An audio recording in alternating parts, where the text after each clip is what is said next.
Seed Terminator is a non-chemical weed control product, so it's basically preventing weeds from existing in the first place. From a non-scientific perspective, it actually just smashes the bejesus out of weed seeds, spreads them back on as natural nutrients back on the soil. So that means you don't have to spray them, you don't have to have your crop reduce yield because of competing with those weeds.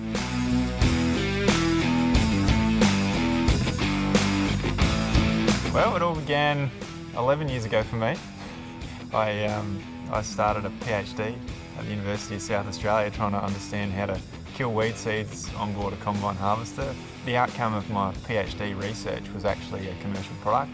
At one point I worked out that I should talk to my uncle Mark, who knows a little bit about commercial reality, and we formed a partnership and started a company, and here we are today.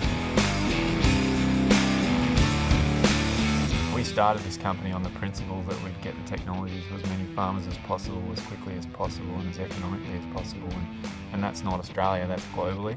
And we knew this is a global problem. Weeds are a problem in every farming system and every food production system. So we were always going to go international. Yeah, the export opportunity really arose from people, and it was demand driven, which is fascinating for us because we're a humble little business over here in Adelaide and Kangaroo Island, and all of a sudden there was just this genuine interest from other parts of the world to say, I like what you're doing, can we be involved? We exported 1 unit in 2018. We've now got 23 units at the end of 2020, and we've got another half a dozen units on the water now. One of the real opportunities with export is growth. There's about 8,000 harvesters in the country today that we can actually fit up to, and that grows by about 725 a year. So the market and the opportunity in Australia is massive from our perspective, but when you consider we're 4 to 5% of grain production in the world, it's a massive opportunity to look offshore. It's allowed us to not only test things in different markets at a different time of the year, it's also allowed us to smooth out our production.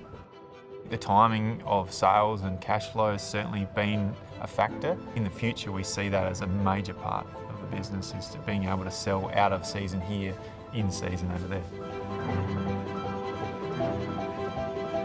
When we were looking to export, it was really a matter of seeing what skills and resources we could find locally, and certainly having contacts through the department allowed us to fast track our thinking. It's nothing quite like sitting across the table from someone and saying, look, I'm thinking about this, what do you reckon? And drawing on their experiences as well as ours. Yeah, I guess when you start the export journey, you really a little bit, you get scared about the whole process and think about what ifs of what could go wrong. And it was nice, having government involved, knowing that there were people that knew the answers that we were scared of. There's some people that have been in the real world, and that was really important to us, and it's important to anybody that's trying to put their toe into the export world, because you don't want to make your own mistakes. Hopefully somebody's made them a few for you, and so people with real world experience is critical. I guess our export journey hasn't been a long one. We were able to make connections and export within months. My biggest takeaway is that you need to focus on the smallest possible market, and even smaller than Australia, it's like localised, and get maximum penetration in that market, get maximum adoption in that market, and then learn from that and then replicate from there. So don't build your market and just get these tiny little things out of it. It's focus and then spread. And that would be my message. We do this because we want to change agriculture, ultimately.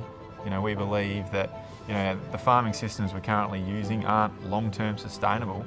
They're using herbicides which we should treat like penicillin, but we're not. These may be the only herbicides we ever have to control weeds and allow us to produce food. And we're destroying them at an alarming rate. So we need technology that's going to preserve those chemicals, which may have a bad rap, but ultimately are allowing us to produce enough food to feed the world. So we want to get it out there to as many farmers as possible, as quickly as possible, and as economically as possible.